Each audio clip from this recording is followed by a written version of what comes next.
You guys have to read like a cat. It's gonna be featured on Facebook.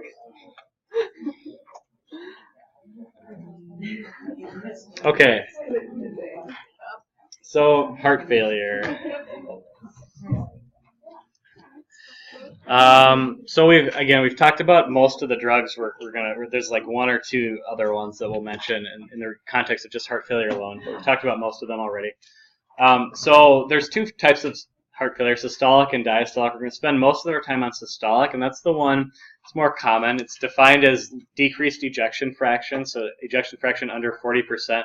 That's your body's impaired ability to fill your ventricle with blood. So a normal ejection fraction, I think, it's like 60-ish%, give or take. So it's not like anyone has 100% ejection fraction. It's not like you're like, oh, am I perfectly ejecting every ounce of blood every time? Wouldn't that be good? Well, no, most people have some residual blood that stays in the ventricles, and that's normal. So let's say between 60 and 70% is normal. So once you get low enough where your body's just not functioning, it's not pumping enough blood, you get back up in the pulmonary artery, which puts fluid onto your lungs. You can get ascites and fluid in the GI tract. You can get fluid in your peripheral extremities. Most commonly with gravity, you get edema around the ankles. Those are the major things we're going to see as far as fluid buildup. But the bigger, longer-term impact is the impaired cardiac wall motion that's going to eventually cause sort of like a myocardial infarction, right? Your heart's going to stop being able to contract completely. You're going to go into cardiac arrest. And so that's the problem with heart failure. That's why heart failure patients, at some point, either they usually have to be transplanted or they have to have some sort of other long-term solution. We'll talk very briefly about that. But let's talk about the drugs first, or talk about some of these other things. So ischemic cardiomyopathy is one of the biggest aspects of contribution to heart failure. So that's some sort of ischemic heart disease, and most commonly myocardial infarction is going to be some area that heart got infarcted during a cardiac or a heart attack at some point, and you've got residual damage due to that. And there's a bunch of other causes. Long-term hypertension can cause it, thyroid disease, idiopathic, we don't know, toxins, so like chronic cocaine abuse, for example, alcohol, some medications potentially, infectious disease maybe, rare. Diastolic heart failure is less common. We'll talk about it briefly too. It's more associated with long-term hypertension and age-related decrease in elastic properties of the heart. So you might see this in much more elderly patients, whereas systolic heart failure you might see, as our transplant coordinator says, people who have lived rich lives throughout the course, and they might kind of go into that heart failure state in their 50s or 40s because they've been abusing alcohol for 20 years or something like that. So those are the more common patient subsets, but certainly you can have people in both categories. Both systolic and diastolic share similar. Oops, I must have mixed up a slide here or something. There we go. You have the normal heart pictured here, systolic and diastolic functions. So just think about it, the normal systolic dysfunction model, you're going to see ballooning of the ventricles, thinning of this wall as this wall atrophies, and you just don't have as much muscle there to do anything. Diastolic, the muscle kind of thickens over time, and you get less ability to get a good ejection fraction, less volume that's going through the heart. So the end result's the same. You're not pumping as much volume blood through your heart, but it's just a different mechanism how you get there.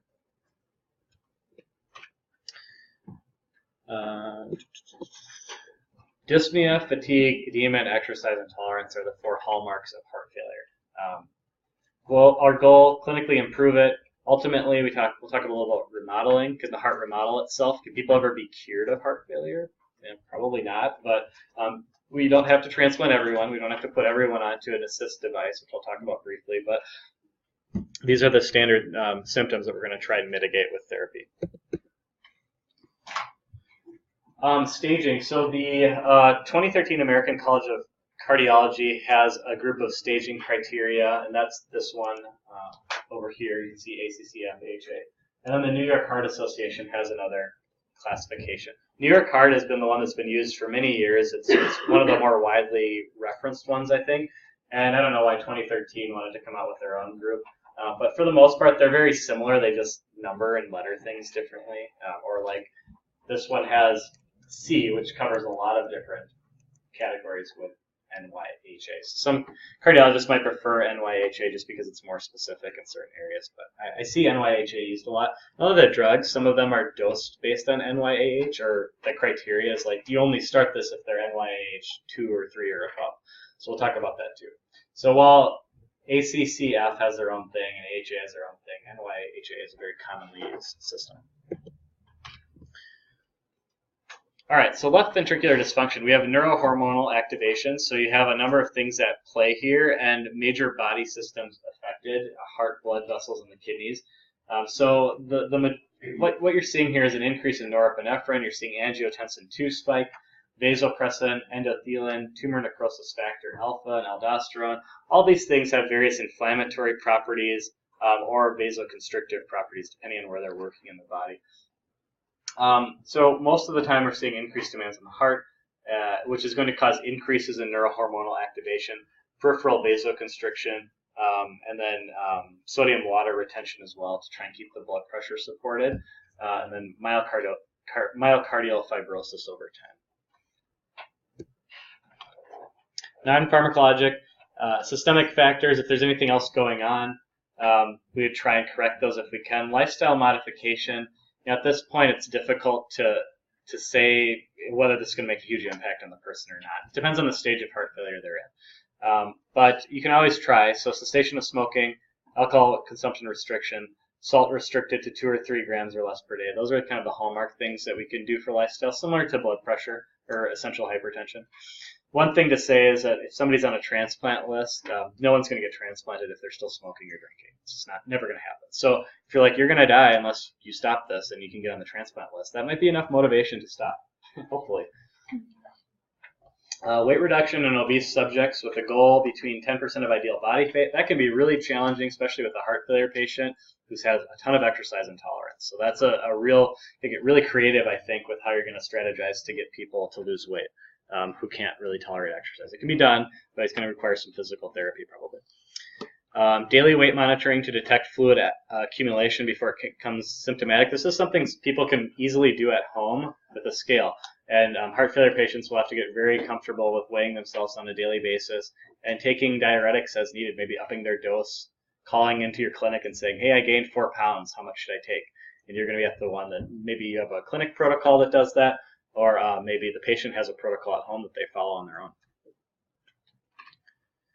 own. Things like vaccinations, because there's so many pulmonary complications that can happen due to the pulmonary edema, pneumococcal and influenza are important and shown to have good mortality benefits in these patient populations. Remember, we talked about calcium channel blockers, especially the non-dihydropyridines, should be avoided. We'll talk about some antiarrhythmic drugs during that specific segment to avoid. NSAIDs for pain management because of their anti-inflammatory effects. You might think that's good, but remember some of those prostaglandins we want around, and that can be problematic. And there is one category of drugs that don't remember this for now, but it's a really hard word to pronounce. I think it's thiazolidinedione, but they don't jive well with CHF. So that's a diabetes therapy. It's an odd one. It's unusual, but don't worry about it for now. So anyway, what are we doing? We're doing preload and afterload reduction. So preload is the volume entering your ventricles. Afterload's the resistance being met when the blood's releasing. So I'm going to refer to preload and afterload reduction. Ideally, we want to do both. So it's kind of, I think it's somewhat self-explanatory. So preload, think about the volume. So for decreasing fluid, that's going to have a big effect on possibly both sides, right? You're going to decrease your pressure on one side, decrease the volume going in. Some drugs might vasodilate more on one side or the other. Some might work specifically in areas. So we're going to talk about a couple of these as we go through, but that's just a basic drawing here. Underlying CV disease should be controlled. I've said this a number of times, but hypertension guidelines are there for CHF patients, but most patients will not need to, you won't really need to consider that. Ischemic heart disease, cholesterol control is a big component of this. We're going to talk briefly about cholesterol during this module, but I think the way that your course slates it, it's more of a heavy topic during endocrine next spring, but it's really important with CV disease, so we need to talk about it a little bit. And then renovascular diseases, renal arterial stenosis, and to maintain and monitor functioning of the kidneys. If valvular disease is a component, so if there's infection, endocarditis, or some sort of valve damage, valve replacement might be necessary for these people. But let's talk about the drugs.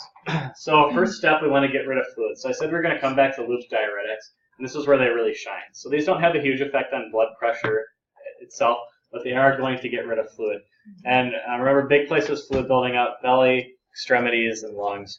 And loop diuretics will work for any of those situations. So loop diuretics are usually a daily medication for a heart failure patient.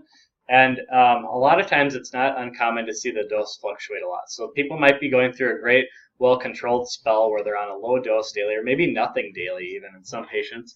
And eventually they might need to increase their dose, or maybe they accidentally consume a lot of salt and they didn't realize what they're eating was really salty, so they got a few pounds over and then they have to take an extra dose or two. But the point is that you can titrate these very specifically. They work quickly. They don't last very long. They have a short half-life, so you're going to get a few hours of diuresis, but it's really potent. So you're getting rid of a lot of fluid quickly. That's the point of them. They aren't sustained diuresis. The interesting thing about these, there's no mortality benefit for keeping fluid under control. However, your patients are going to love you because it's going to improve their quality of life substantially. So they're getting fluid off their lungs. They can breathe better. They can walk around better. Their bellies aren't, distended like that with extra fluid. So they just are going to have a much higher quality of life. So think of these as quality of life drugs only. But this is still the first step we take, because you can't really do much with a heart failure patient if they're super fluid overloaded. You have to get, you have to get the fluid down to a manageable level before you can control the other aspects we've got going here. So that's step one. All right. Because of their lack of mortality benefits, you're never going to have a heart failure patient who's just on loop diuretics. It makes no sense. It's not going to happen. Target is about 1 to 2 pounds per day. That's a safe amount of fluid to lose until the weight gain is back to normal. If you over-diurese somebody or diurese them too aggressively, you can dehydrate them and put them into kidney failure. So that's the big problem here, why we need to be very careful. So you have somebody who's got really bad pulmonary edema, they have to be in the hospital, they're going to be monitored very carefully with what they're getting as far as their fluids in and fluids out so they don't get dehydrated. We can use thiazide diuretics, but they're usually adjunctive or synergistic therapies. So I talked about metaxalone, and that could be one to add on. So sometimes you get people on really high dose loops and they just need something else to push them over the edge, so you might see that used occasionally.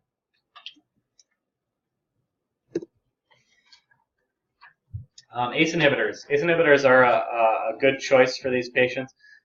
Different studies have shown a lot of variety of mortality benefits, but pretty much everything is saying 25 to 50% decrease in mortality with ACE inhibitors. Now, ARBs have pretty inconsistent results, actually. Some studies showing that they don't really do anything statistically significant, which is concerning considering we use them as an alternative. But the point is that the ACE inhibitor is the gold standard here, and we do consider ARBs to be okay to use. No benefit shown by increasing doses beyond guidelines. So if you read a drug monograph, it'll say lisinopril for heart failure, target this dose. You don't really have to go above that. There's not going to be any benefit to doing that.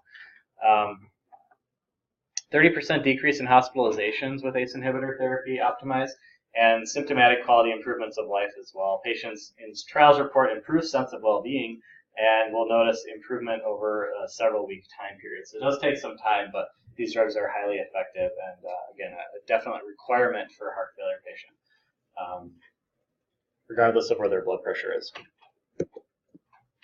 Beta blockers, second drug that's required. So this is going to be an add-on to an ACE inhibitor. Those benefits are all similar. You get a 35% decrease in mortality. This is the one that's really tricky to get to optimized dose, just mostly because of bradycardia. A lot of patients won't tolerate a full dose of a beta blocker. But quality of life improvements are here for beta blockers as well, and this is another required therapy for all stable patients with left ventricular dysfunction. It's important to note that if you have a new heart failure patient who's having like a new onset pulmonary edema or exacerbation, you wait till they're stabilized first, get the fluid out, and then you would start the beta blockers. Beta blockers can be problematic for people in the acute phase of a heart failure exacerbation. So remember all those beta blockers on their list? Well, when it comes to heart failure patients, just wipe it all out and just remember these three. Remember, metoprolol has to be the extended release. This is what was studied. These ones were all approved specifically for heart failure treatment. Target doses are usually pretty high. Usually they're close to the max dose you'd give somebody for beta blockers. So that's not uncommon.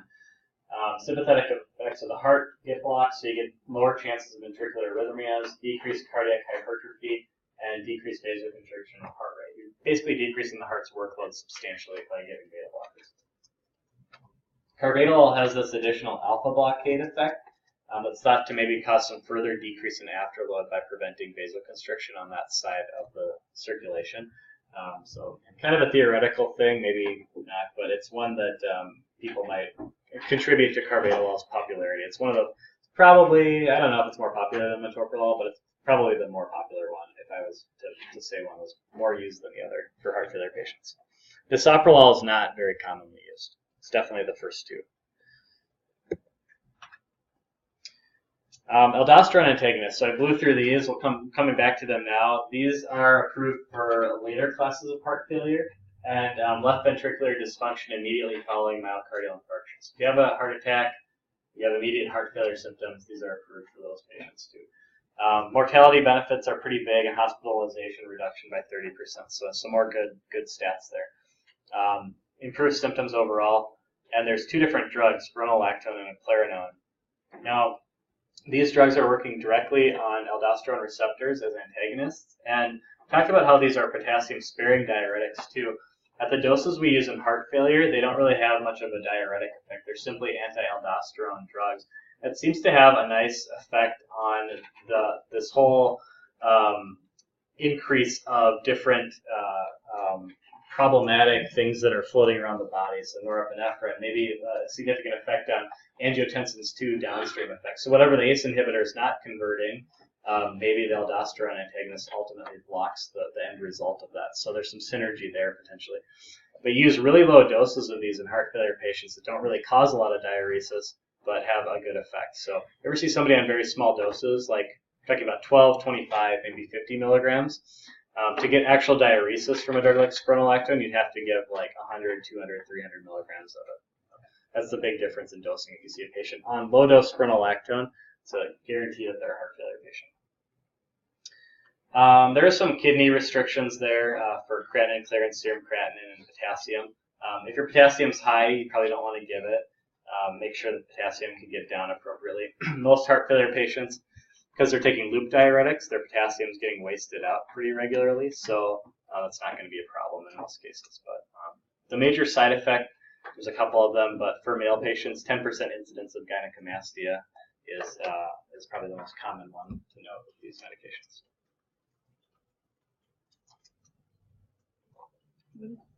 I'm sorry, what is gynecomastia? Male breasts. Okay.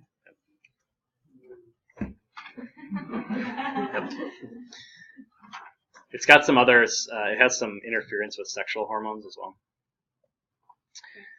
Digoxin. So digoxin's a new med specifically for heart failure. So it's also used as atrial fibrillation medication too. But in the context of heart failure, digoxin's a cardiac glycoside. It has a mechanism that inhibits the ATPase of myocardial cells. So you get a calcium influx and a positive inotrope effect. The overall effect here is you're making the heart beat stronger, but not faster. So you're basically giving the heart a little bit of a boost. Dig has no mortality benefits. However, it improves exercise tolerance, general symptomatic relief, and decreases hospitalization. So a lot of good benefits there, just not the technical mortality benefit. Digoxin's a really old drug. It's the foxglove is the Digitalis plant, or there's a number of Digitalis plants, but foxglove is one of them. It actually grows native in Minnesota, I think, in some species, but it's highly toxic if you eat it, but it's where the drug was originally developed from. So don't let your dog or something, or your kid munch down some foxglove, I guess. It's kind of a pretty flower, though. So renally adjusted. This is one that you might see dosed like every other day in some patients if they have poor renal function, but we can use it. Have to dose it appropriately because it can be highly toxic, and if you take it wrong, so overdosing is a problem. We do some dose adjustments with digoxin, and a lot of level monitoring based on those what we're getting. So with digoxin, it's one of those narrow therapeutic index drugs that we monitor a little bit extra carefully.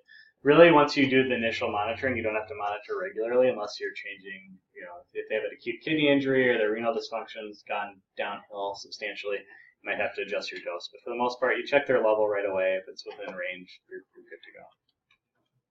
I think I said it on this slide too. So what patients do we use these in? Left ventricular ejection fraction less than 40, NYH classes 2 to 4, plus symptomatic despite beta blocker ACE inhibitors. So if you had pretty much any heart failure patient who's on beta blocker and ACE inhibitor still experiencing symptoms, DIG would be an appropriate choice. I talked about how it's highly toxic. There's a specific binding agent available, so if somebody either intentionally or accidentally overdosed on Digitalis or digoxin, you can give them a specific agent called Digibind that binds it up.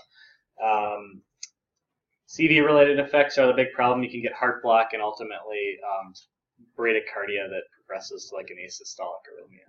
Yes.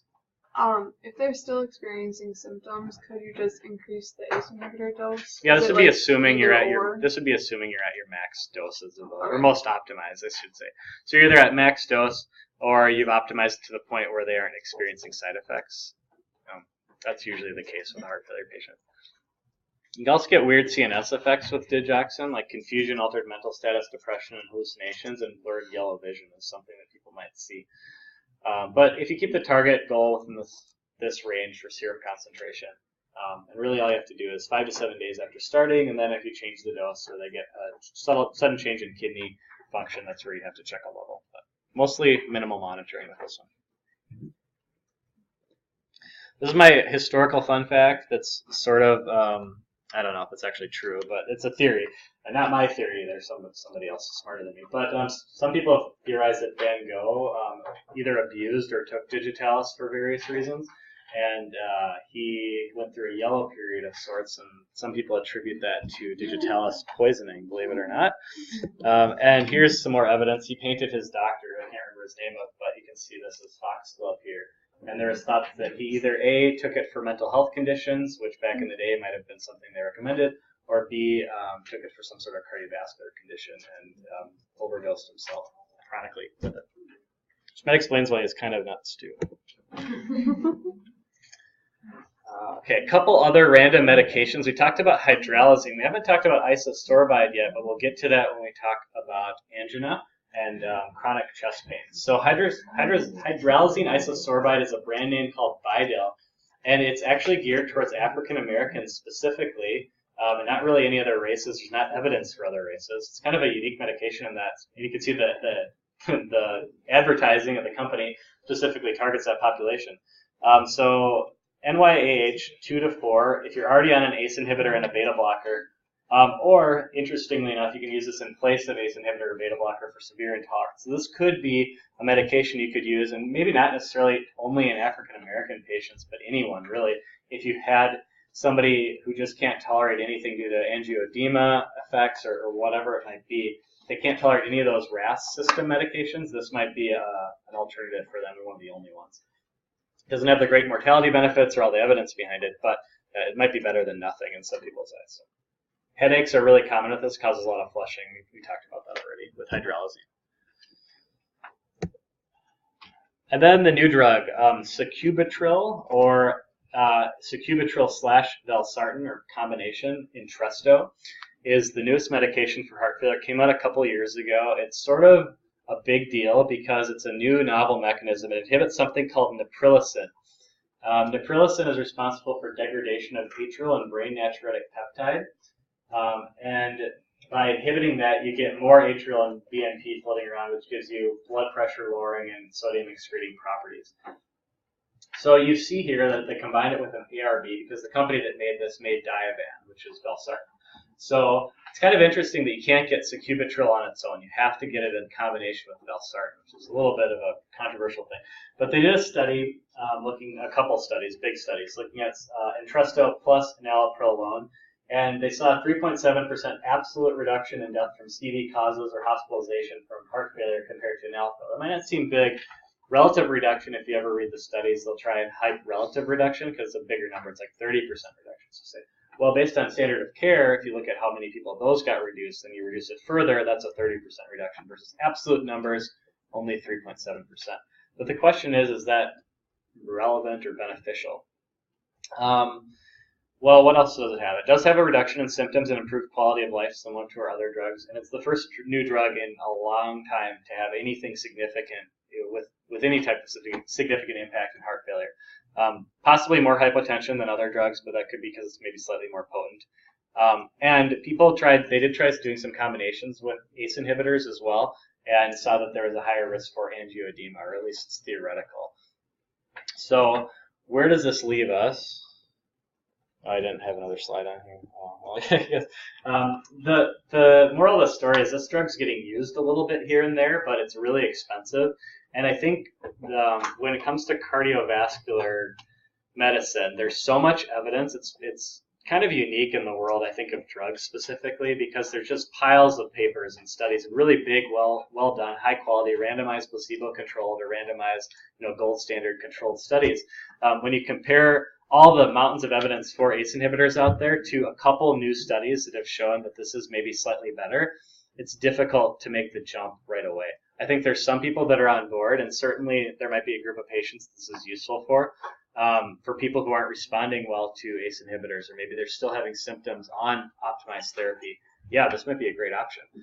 But initially, this isn't the one we're choosing right now. So maybe that'll change as time goes on. And certainly, if this drug goes generic in the next several years, yeah, we might see a change of pace there. But for now, it's more of an alternate for your ACE or your ARB, as opposed to, we're going to all do this for all of our patients now. And a lot of that has to do with costs, and that's really what it comes down to. This is not cheap. Okay, last slide of the day. Systolic heart failure considerations. We have many blood pressure discussions already throughout this lecture. So a lot of patients aren't going to tolerate the ideal doses of medications. You just can't get them there. They're going to get hypotensive or bradycardic. And the question is, which way do we go? So this evidence leans that if you have to pick one or the other, so let's say you're looking at your two core therapies, beta blockers and ACE inhibitors, you're going to get more bang for your buck if you push the beta blocker doses high. So if you have to let one sacrifice, it's going to be the ACE inhibitor. So that would be only in the situation of extreme hypotension is where you'd make that decision. If you're bradycardic, changing your ACE inhibitor is not going to do anything. That's going to be all on the beta blocker, right? So it depends on what side effect you're experiencing, but for hypertension alone, if you're going to have problems with that, try and optimize that beta blocker and let the ACE inhibitor dose drop a little bit if you have to. Cardiac remodeling, both considered to have remodeling effects, but beta blockers are thought to be more responsible for that a little bit than ACE inhibitors. But again, they both have good mortality benefits. They're both great drugs and well-proven drugs in this class. So it's not like we're kind of splitting hairs at this point, but that's generally where the evidence would put you if you're trying to make that decision. All right, we'll talk about diastolic next week, and we'll talk about acute decompensated next week as well.